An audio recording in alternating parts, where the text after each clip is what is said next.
Hi everyone, I'm Suyuk from Online Help Guide, and in this video, I will show you how to get your Instagram profile QR code. Having your profile QR code makes it easy to share your account and let others follow you instantly.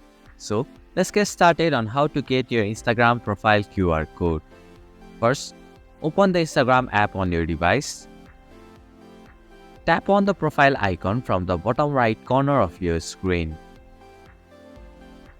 On your profile page, you will see several options. Look for the Share Profile button and tap on it.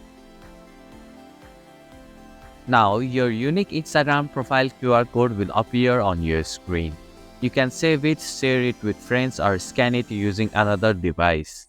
And this is how you can get your Instagram profile QR code. Thank you for watching Online Help Guide. Hope this video was helpful. If it was, then hit the like button and comment down if you have any questions or feedback. Also, if you are new to our channel, please subscribe and hit the bell icon so that you won't miss our upcoming videos.